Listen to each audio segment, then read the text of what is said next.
Chucky Don. The rain never seemed to stop, and the fog clung to the streets like it had nowhere else to go. Every house had a story, and every story had something off about it. People whispered about the old hospital on Ridgeway Hill, or the shadow that roamed near the train yard after dark. But there was one story no one liked to tell, the story of Chucky Don. Cedar Street sat on the forgotten edge of town, a narrow stretch of cracked asphalt lined with sagging buildings and broken lamps that buzzed weakly through the fog. At the end of that street, behind a flickering laundromat sign, stood a small, crooked shop with yellowed windows and a wooden door that leaned to one side.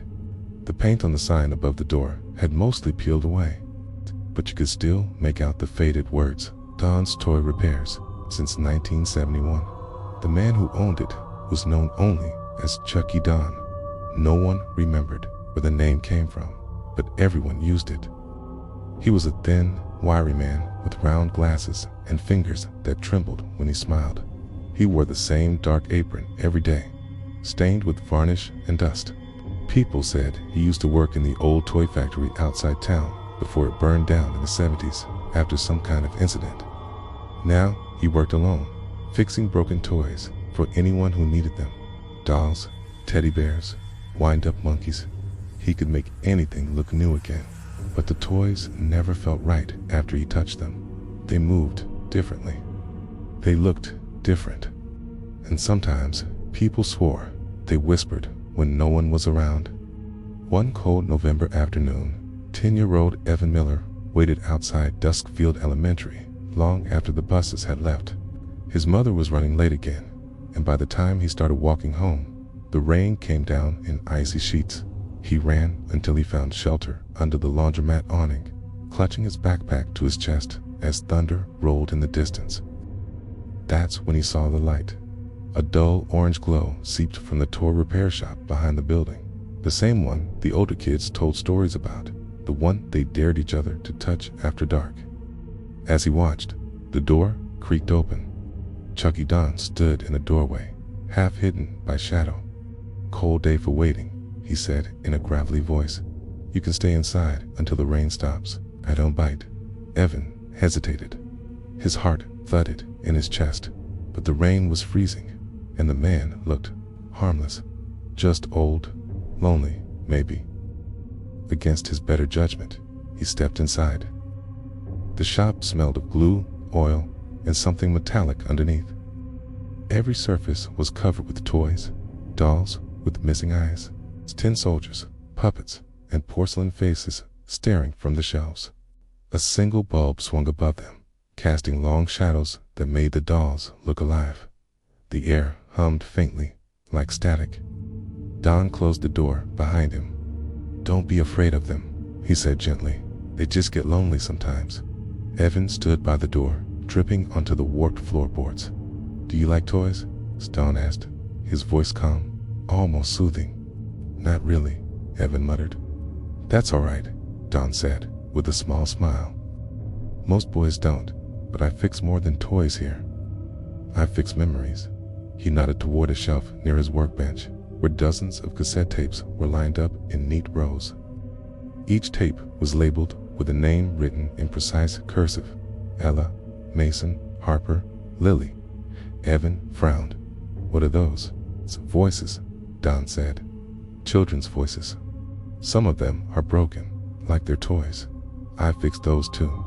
Evan didn't know what that meant. He glanced around and noticed something strange in the middle of the room. A heavy wooden chair that didn't belong there. It had straps on the arms and a microphone stand bolted beside it, the kind of thing you'd see in an old hospital. "What's that for?" he asked quietly. Don adjusted his glasses and said, "Recording. The old machines don't pick up life the way they used to. You have to feed them real sound. Do you want to try?" Evan shook his head quickly. "Oh, sir." Don smiled faintly. "It doesn't hurt. Just talk. Tell it a secret. It likes that." He stepped closer. "Your mother's late again, isn't she? Maybe she forgot. Mothers are unreliable, you know. Toys last longer." Evan's stomach turned. He tried to laugh, to shrug it off, But Don reached under the counter and lifted a porcelain doll. Its cracked lips curled into a faint grin, and its red curls were matted with dust. He pressed a button on its back. From the doll's mouth came a voice, soft, trembling, almost human. "Please, I want to go home." Evan froze. The voice didn't sound like a recording. It sounded real, desperate, scared. "Who is that?" he whispered. Don smiled. "Beautiful, isn't it? I found her voice years ago. Still plays like new." Something inside Evan snapped. He stepped backward, bumping into a shelf. A dozen dolls toppled over, clattering onto the floor, their glass eyes rolling across the boards. Don's tone changed, cold, sharp. "Careful, boy. Date." Like loud noises. Evan turned to the door, grabbed a handle, and pulled. It was locked. "You can't leave," Don said softly. "Not until you've given me your voice." Then came a sound, metallic, faint, click. The reel-to-reel recorder on the counter began to spin, though no one had touched it. The red light blinked on. From the speaker came a distorted whisper, a child's voice repeating over and over, "He's coming, he's coming." Don's eyes widened. Who turned that on? He snapped. The dolls seemed to twitch, their heads tilting slightly toward Evan. That was all he needed. Slammed his shoulder into the door, once, twice, until the latch snapped. Rain exploded in through the opening as he ran, slipping on the wet street, his lungs burning, his heart hammering in his chest. He didn't look back when his mother found him near the bus stop. He was soaked and trembling, unable to speak.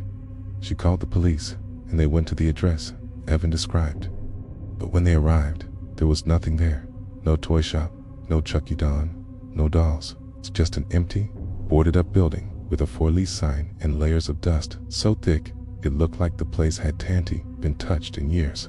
They told her he must have wandered into an abandoned storage unit to escape the rain. But Evan knew what he saw. He could still smell the varnish, still hear the voice whispering through the doll, "Please, I want to go home." 15 years passed. Evan grew up, left Duskfield, and tried to forget. But Duskfield had a way of holding on. He worked nights as a delivery driver, often passing through the outskirts of his old hometown. One night, while waiting for a pickup, he turned on the radio to stay awake. Static hissed, then a faint voice came through a man's voice, rough and familiar. "You sound older now, Evan. I like when they grow up." He froze. The DJ hadn't said his name. The broadcast wasn't live. Then came the sound of a tape rewinding, followed by that same little girl's whisper, distorted and trembling. "Please, I want to go home." The radio went silent. Evan sat there, shaking, the rain pattering against the windshield. He didn't sleep that night. By morning, he was already driving back toward Duskfield. The laundromat was gone, replaced by a thrift store with boarded-up windows. But behind it, half hidden by weeds and vines, was a door, old, wooden, and familiar. The letters carved faintly into it still read, "Dawn's Toys." His hands shook as he reached for the handle. The door creaked open easily, as if it had been waiting. The smell hit him first, dust, varnish, and something faintly sweet beneath it all. Inside, the shop looked exactly as it had 15 years earlier. The shelves, the dolls, the chair in the center. The single light flickered weakly above the counter. On it sat the same tape recorder, its reels spinning slowly, though it wasn't plugged in. A whisper leaked from the speaker. Next voice, "Ready?" Evan's pulse pounded in his ears. The leather straps on the chair shifted slightly, creaking.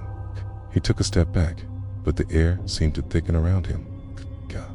The dolls began to move, tiny, twitching motions at first, then deliberate turns of their heads, until every glass eye was staring directly at him. From deep within the shelves came a voice, low, rasping, almost human. "You left before we finished your recording." Evan froze. The reels spun faster. The dolls began to speak in unison, their porcelain mouths cracking as they whispered the same word again and again. "Stay." The light flickered violently. The air filled with static. He tried to run, but the door slammed shut with a deafening crack. Then he saw him. Chucky Don stood in the far corner of the room. His skin was pale as wax, his glasses reflecting the dull glow of the bulb. He smiled wide, unnatural. His voice was calm, steady, almost kind. "You've grown into such a fine sound, Evan." His hand reached for the recorder. The reels screamed. The light shattered. When the police entered the building weeks later after reports of strange noises, they found nothing.